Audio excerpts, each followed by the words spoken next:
అట్లాగే ఎప్పుడు కుట్టని దోమలు ఆ రోజు స్పెషల్గా నీ మీద అటాక్ చేసినాయి అంటే సెలవైందనమాట. ఈ మనిషి మామూలుగా లేవదు అని ఏంటంటాడు అంటే ఎక్కడెక్కడ దోమలన్నీ వచ్చి నీ మీద దాడి చేసి నిన్ను నిద్ర మొత్తం వదిలిందాకా గుట్టి ఆడబెడతాయి. ఏం చేయాలా? అదే నువ్వు గుర్తించి వెళ్ళి మోకాళ్ళ మీదకి వెళ్ళి నిలబడితే ఒక్కడు కూడా నేను టచ్ చేయదు. అంతసేపు గుట్టి నువ్వు వెళ్ళి మోకాళ్ళ మీద నిలబడి తండ్రి ఏంటి నాకు ఈ పరిస్థితి అని మోకాళ్ళు వేస్తే ఒక్క టచ్ అయితే ఇక నిన్ను గుర్తుపట్టవచ్చు నువ్వు. కొన్నిసార్లు మనకి నిద్ర పట్టదు. ఉదాహరణకి అప్పటికి బాగా బడలిగుతూ అలసిపోయాం, 12 గంటలకు పండుకున్నాం ఉదాహరణకి. 3ంటికే మెలకు వచ్చింది. పండుకుందే 12ంటికి, 1 గంట 2 3 గంటలు నిద్రపోయావు, మెలకు వచ్చింది. మెలకు వచ్చినప్పుడు నువ్వేమనుకుంటున్నావు అంటే మనిషి సగటున 7 గంటలు నిద్రపోవాలి, నేను 3 గంటలే నిద్రపోయాను, ఇప్పుడు టైం చూస్తే 3 అయింది, తెల్లవారడానికి ఇంకా 3 గంటలు ఉంది, ఇప్పుడు మళ్ళీ నేను పండుకుంటే మరొక 3 గంటలు నిద్రపోవచ్చు, మొత్తం మీద కనీసం 7 గంటలు కాకపోయినా 6 గంటలన్నా కవర్ అయింది, మన హెల్త్ ఇష్యూస్ లేకుండా ఉంటాయి. కాబట్టి మనం నిద్రపోవాలి అని కొన్నిసార్లు 3ంటికి మెలకు వస్తే మళ్ళా నిద్రకు ఉపక్రమించిన అనుభవాలు మీకున్నాయా లేవా? ఉంటే చేతులు ఎత్తండి. Right, thank you. చాలామందికి ఆ అనుభవాలు ఉన్నాయి. 3ంటికి దేవుడు మెలకు ఇచ్చాడు, అయితే నువ్వేం చేసావంటే ఆ 3ంటికి మళ్ళా కళ్ళు మూసుకొని ఇటు పక్కకు తిరిగి ఆ దిండుని ఇటు లాక్కొని ఎలా ఒరిగి, లేకపోతే అటు పక్కకు తిరిగి ఆ దిండుని ఎలా లాక్కొని ఇటు పక్కకు ఒరిగి, మొత్తం మీద కష్టపడి 1 గంట అటు ఇటు పెనుగులాడి నిద్రపోయి ఉంటాం. ఇలా నాకు తెలిసి మస్తు సార్లు జరిగి ఉంటుంది. ఒకవేళ నేను పండుకుందే 12 గంటలకైతే నాకు 3 గంటలకల్లా నిద్ర సరిపోయినట్టుగా మెలకు వచ్చింది ఏమిటి? వాస్తవంగా ఇంత బడలిక మీద, ఇంత అలసట మీద 3 గంటల నిద్ర సరిపోదు, కనీసం 6 నుంచి 8 గంటలు నిద్రపోతే కానీ ఇక చాలు అని తేటగా మెలకు వచ్చింది. అలాంటిది నాకు కేవలం 3 గంటల నిద్ర సరిపోయినట్టుగా 3 గంటలకే నాకు మెలకు వచ్చింది ఏమిటి? ఈ 3 గంటల్లోనే ఇంతటి రిలీఫ్ వచ్చిందేంటి? అసలు ఈ జామున నాకు ఇంత తేటగా మెలకు ఎందుకు ఇచ్చాడు? ఇది తనకి దేవుడు ఏదో నాకు సమాచారం ఇవ్వాలనుకుంటున్నాడు అని అనుకునేవాళ్ళు 100లో 10 మంది మాత్రమే ఉంటారు. 100లో ఓన్లీ 10%, 10 మంది మాత్రమే ఉంటారు. దాదాపు 90% మందికి ఆ గ్రహింపు ఉండదు. ఒప్పుకుంటారా? అంటే ఈ గ్రహించేటువంటి వాళ్ళకి ఎలా ఉంటుందంటే ఆలోచన, ఎందుకు దేవుడు నాకు ఇప్పుడు మెలకు ఇచ్చాడు, ఇప్పుడు ఈ టైం నిద్ర రావట్లా, నిద్ర పోదామని ట్రై చేస్తున్నాం, నిద్ర రావట్లా. రానప్పుడు జ్ఞానవంతులు, దైవిక స్పృహ కలిగిన వారు బలవంతంగా నిద్రపోవడానికి ట్రై చేయరు. చూస్తారు, ఏందో నిద్ర పట్టట్లేదు అంటే మొత్తానికి దేవుడు ఏదో నాతో మాట్లాడాలనుకుంటున్నాడు ఈ నిశ్శబ్ద వేళ, ఈ ప్రశాంత వేళ, సో నేను మేల్కోవాలి ఓకే అని ఆ జామున పరిశుద్ధ గ్రంథం తీసుకోవటమో లేకపోతే మోకాళ్ళ మీదకి వెళ్ళి ప్రార్థనలో కనిపెట్టడమో చేస్తారు. ఆ జామున మెలకు ఇచ్చినప్పుడు ఆ స్పర్శను గుర్తుపట్టి ఒకవేళ నువ్వు మోకాళ్ళ మీదకి వెళ్ళగలిగితే దేవుడు చెప్పాలనుకున్న సమాచారం నీకు చెప్పే ఛాన్స్ ఉంది. ఇక్కడ చూసారా, తన దాసుడైన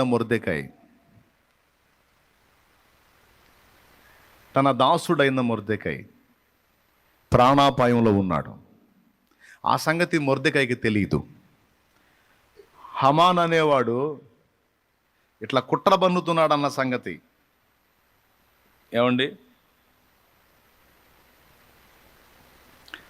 వీడు హామాన్ అనేవాడు కుట్ర బన్నుతున్నాడన్న సంగతి ఎవరి మీద? మొర్దెకై మీద కుట్ర బన్ని మొర్దెకైని ఉరిదీపించడానికి 50 మూరల ఎత్తున్న ఉరికొయ్య రెడీ చేశాడన్న సంగతి ఇతనికి తెలియదు. భక్తుడు, ఇశ్రాయేలీయుడు నిద్రపోతున్నాడు.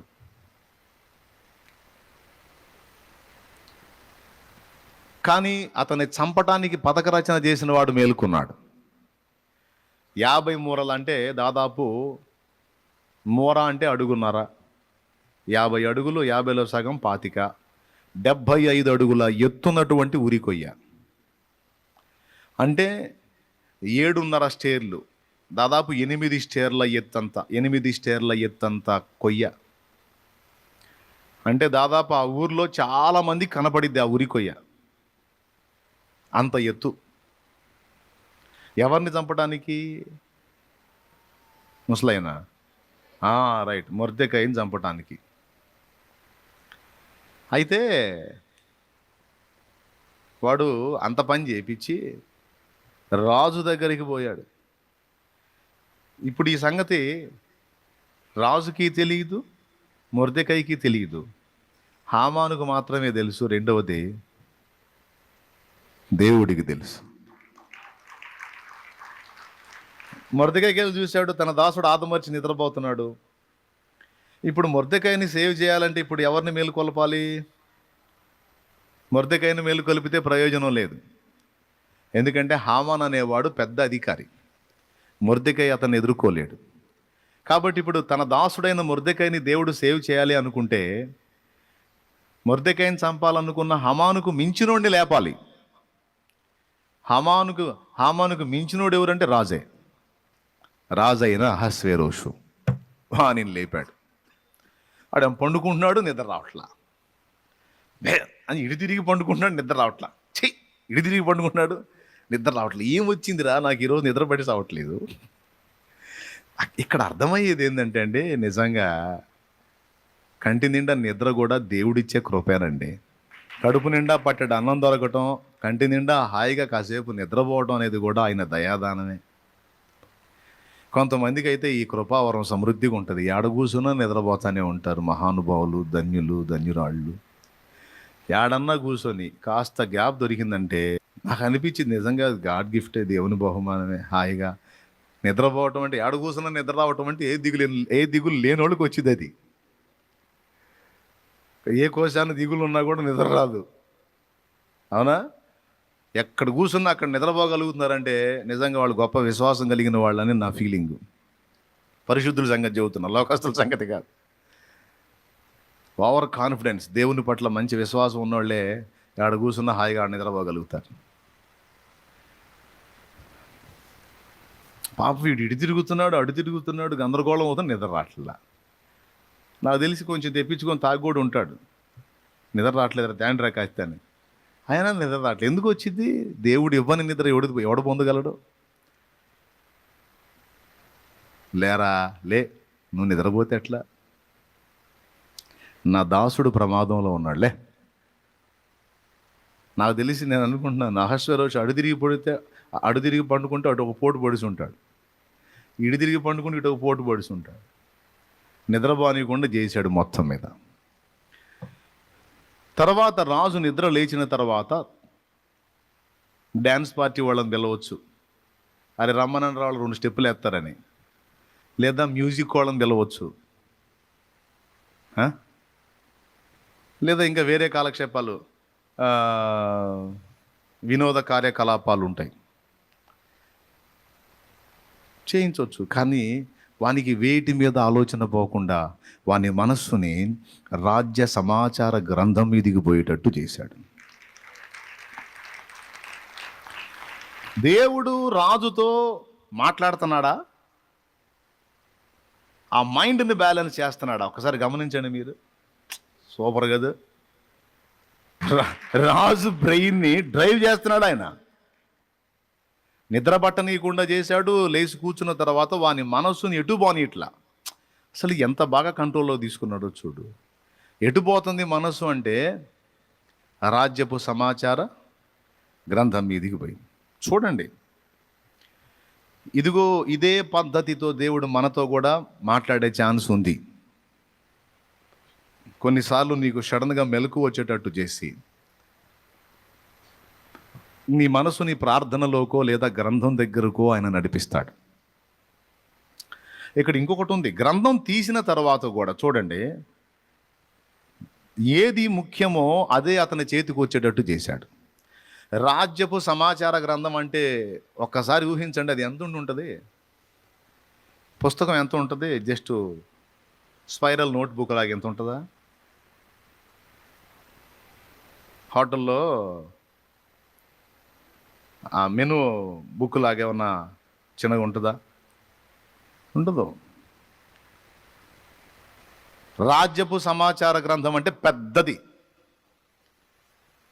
దాని దగ్గరికి తెప్పించుకొని అట్లా ఓపెన్ చేశాడు. ఓపెన్ చేస్తే మొర్దికాయ మ్యాటరే కనపడింది. అది చిన్న విషయమా? చూడండి, ఎన్ని జరిగి ఉంటాయి రాజ్యంలో, ఎన్ని సమాచారాలు ఉంటాయి. ఒక్కసారి ఊహించండి, ముఖ్యమంత్రి దగ్గరికి ఎన్ని ఫైళ్ళలో సమాచారాలు, ఎంతమంది మంత్రులు, వాళ్ళ కింద ఎన్ని సమాచారాలు. సామాన్య మంత్రులకే ఎన్నో సమాచారాలు అయితే ఈ మంత్రుల మ్యాటర్లన్నీ ముఖ్యమంత్రి దగ్గరికి పోతాయి. కాబట్టి పెద్ద పుస్తకం, ఆ పుస్తకంలో వేల కొద్ది సమాచారాలు. కానీ వేల కొద్ది సమాచారాల్లో మొర్దెకై మ్యాటర్ మాత్రమే వాని దృష్టిలో పడేటట్టు చేశాడు. ఇది పనితనం కాదు. నిద్ర పట్టకుండా చేయటం మొదటి సంగతి. పోనీ నిద్ర మేలుకున్నవాడు వేరే కార్యకలాపాల్లోకి వెళ్లకుండా పుస్తకం తెప్పించుకోవాలన్నది రెండవ సంగతి. పుస్తకం తెప్పించిన తర్వాత దాన్ని ఓపెన్ చేస్తే కేవలం మొర్దెకై మ్యాటర్ మాత్రమే అతని దృష్టిలోకి వచ్చేటట్టు చేయటం మూడవ సంగతి. ఇది దేవుడు చేసిన పని కాదా? అంటే స్వరముతో మాట్లాడకయే అతనిని కొన్ని విధాలుగా నడిపించుట ద్వారా దేవుడు తన పని జరిగించుకుంటున్నాడు. చూడండి వీళ్ళారా, ఇక్కడ ఫస్ట్ ప్రశంసించదగ్గ విషయం ఏంటంటే రాజు యొక్క మెలకువ. అతను ఎంత తెలియగలడండి. నిద్ర పట్టకపోతే కూర్చొని వేరే ఆలోచనలు ఏం చేయకుండా దేవుడు తనకు ప్రేరణ కలిగించిన దాని ప్రకారం మొత్తం చేశాడు. ఒక అన్యరాజు అతడే అంత గ్రహింపు కలిగి దేవుని నడిపింపు ప్రకారం మొత్తం నెరవేరిస్తే, ఆల్రెడీ దేవుని రక్తంలో కడగబడి దేవుని పరిశుద్ధులమని పిలువబడి దేవుని చేత నడిపింపు కోసం ఎన్నిక చేయబడ్డ మనకి ఇంకెంత స్పృహ ఉండాలి, ఎంత గ్రహింపు ఉండాలి. దేవుడు మాట్లాడతాడు. కొన్నిసార్లు నాకు ఈ అనుభవం కూడా ఉంది. సత్యదర్శనం బుక్ రాసేటప్పుడు నన్ను ఆజామునే లేపాడు దేవుడు. పండుకుందే 12 గంటలకి, 3ంటికి మెలకు వచ్చింది. ఇక నిద్ర రావట్ల, నిద్ర చాలు అనిపిస్తుంది. వాస్తవంగా నిద్ర చాలకపోతే మెలకు వచ్చినా కూడా కూర్చొని అయిపోతాం కదా.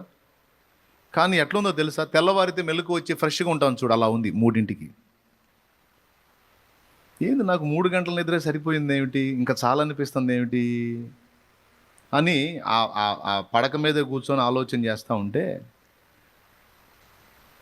ఆ జామున నా హృదయంలో ప్రేరణ, నువ్వు శుభవార్త చెప్తున్నావు కదా నన్ను గురించి, కొంతమందికి అందుద్ది కొంతమందికి అందదు, అందరికీ సవివరంగా ఆ వర్తమానం అంతా అందాలి అంటే దాన్ని ఒక పుస్తక రూపంలో నువ్వు ఎందుకు ఇవ్వకూడదు అని నాతో మాట్లాడాడు.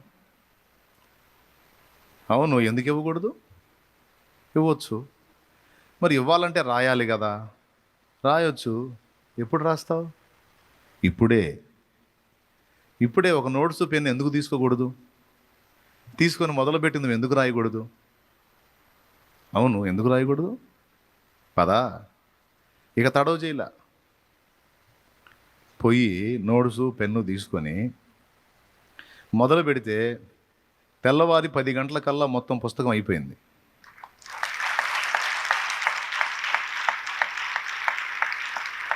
దేవునికి మహిమ. 3ంటి కాడ నుంచి మొదలుపెట్టి 3 భాగాలు రాసి ఇక తర్వాత తెల్లవారిపోయింది. ఇక మిగిలిన కార్యక్రమాలన్నీ చూసుకొని కాస్త స్నానం చేసి ఫ్రెష్ అయ్యి ఆ మిగతా భాగాన్ని రాసి పూర్తి చేసేటప్పటికి 10 అయింది.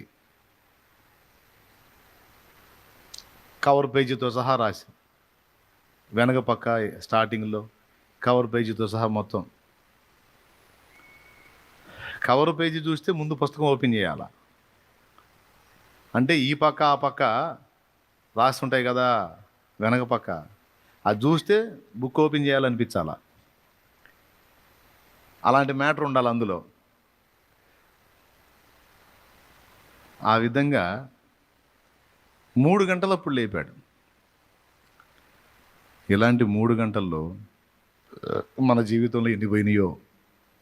దేవుడు లేపినా నిద్ర మొఖాలు వేసుకొని నిద్రపోయిన దరిద్రం. తమ్ముడు, నిజంగా దేవుడు ఆ జామును లేపి కొన్నిసార్లు నిన్ను బైబిల్ గ్రంథం దగ్గరికి నడిపిస్తాడు, కొన్నిసార్లు మోకాళ్ళ మీదకి నడిపిస్తాడు, కొన్నిసార్లు నోట్స్ దగ్గరికి నడిపిస్తాడు. నోట్స్ తీసుకు కొన్ని సంగతులు చెప్తాడు, రాయమని రాపిస్తాడు.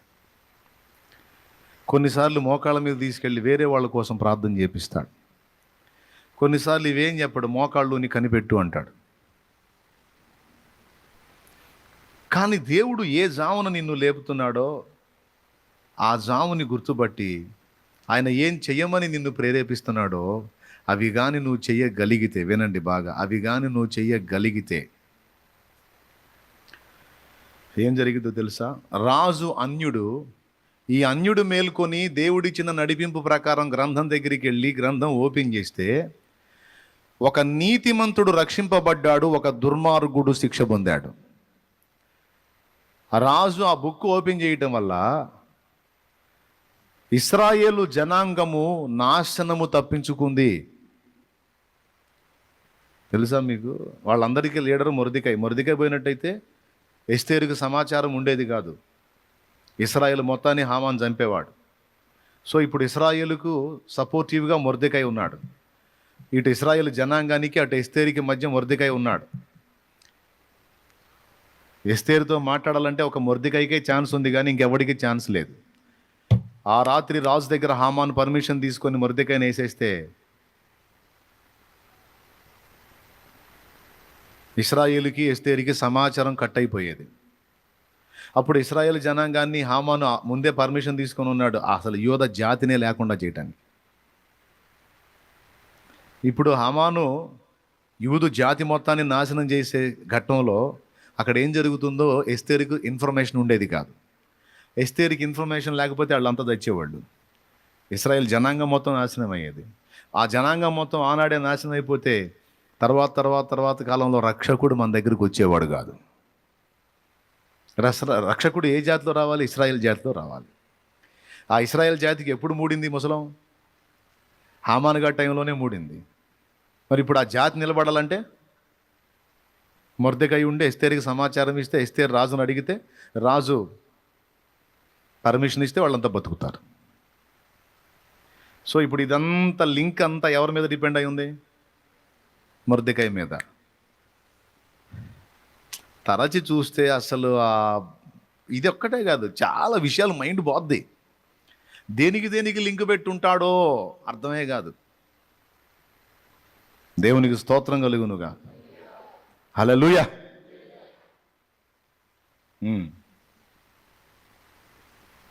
దేనికి లింక్ పెట్టుంటాడో అర్థం కాదు.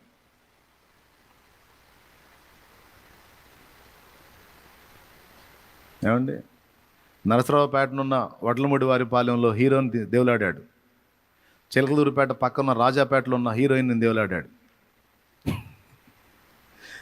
ఇద్దరు కలిపి పెళ్లి చేసి చిలకలూరుపేటలో కాపురం పెట్టించాడు నా కోసం.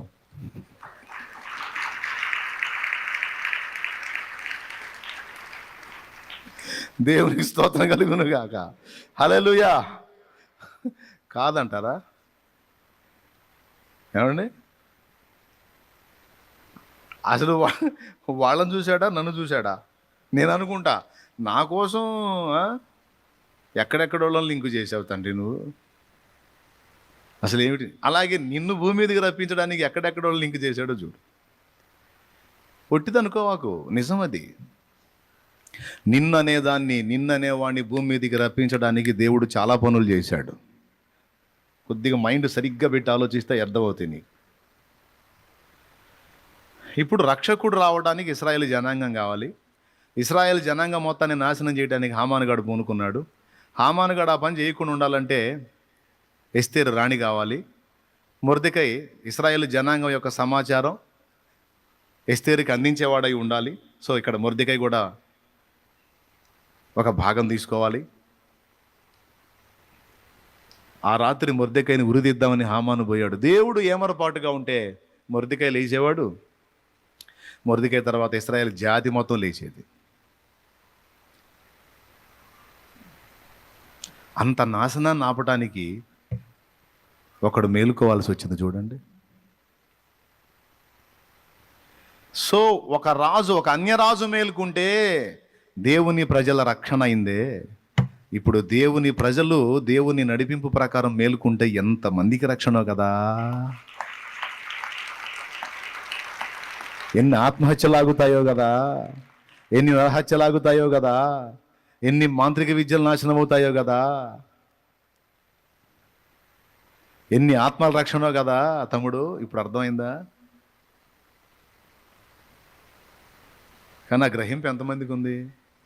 వెరీ గుడ్, హ్యాపీ ఉంటే ధన్యులు. కొంతమంది చేతులు ఎత్తారు, నాకు ఉందన్నా, నేను ఆ పని చేస్తానని కొంతమంది చేతులు ఎత్తారు. సో చాలా చాలా చాలా హ్యాపీ.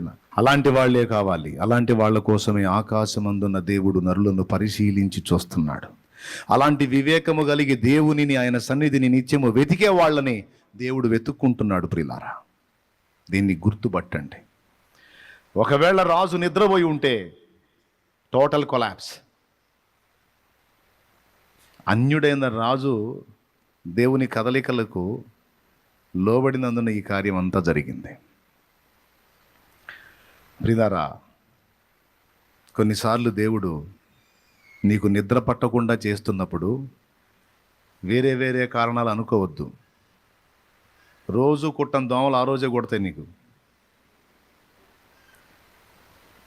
ఏ పగబట్టినట్టు నీతును గుడ్డి చేస్తున్నాయి, ఎప్పుడు లేదు. ఎట్లా గుడ్డి చేస్తున్నాయి? నీకు దోమలు తిట్టొద్దు.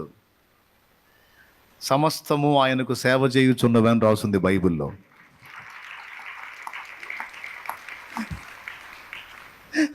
సేమలో దోమలు కూడా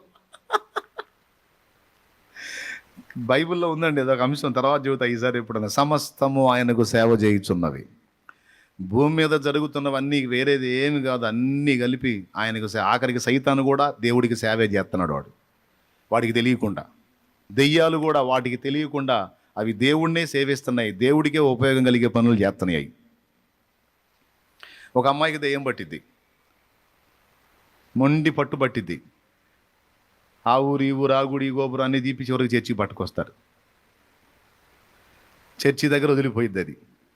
ఎందుకంటే ఇక దేవుని సన్నిధి కాబట్టి అది పోవాలి, ఇక తప్పదు, వదిలిపోయిద్ది.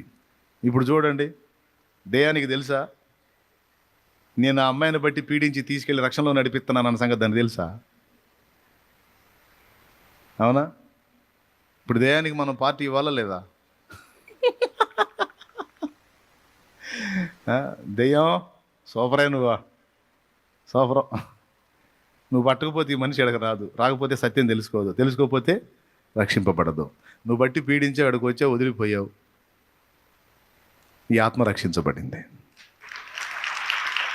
దెయ్యాలకు తెలియకుండా అయ్యి కూడా దేవుడినే సేవిస్తున్నాయి. అది మరి ఆయన సుప్రీం అంటే ఏందనుకున్నాం మరి. అట్లాగే ఎప్పుడు కుట్టం దోమలు ఆ రోజు స్పెషల్గా నీ మీద అటాక్ చేసినాయి అంటే సెలవైందనమాట. ఈ మనిషి మామూలుగా లేవదు అని అంటాడు. అంటే ఎక్కడెక్కడ దోమలన్నీ వచ్చి నీ మీద దాడి చేసి నిన్ను నిద్ర మొత్తం వదిలిందాక గుట్టి ఆడబెడతాయి. ఏం చేయాలా? అదే నువ్వు గుర్తించి వెళ్ళి మోకాళ్ళ మీదకి వెళ్ళి నిలబడితే ఒక్కడు కూడా నేను టచ్ చేయదు. అంతసేటు గుట్టి నువ్వు వెళ్ళి మోకాళ్ళ మీద నిలబడి తండ్రి ఏంటి నాకు ఈ పరిస్థితి అని మోకాళ్ళు వేస్తే ఒక్క టచ్ చేయదు, ఇక నిన్ను గుర్తుపట్టవచ్చు నువ్వు.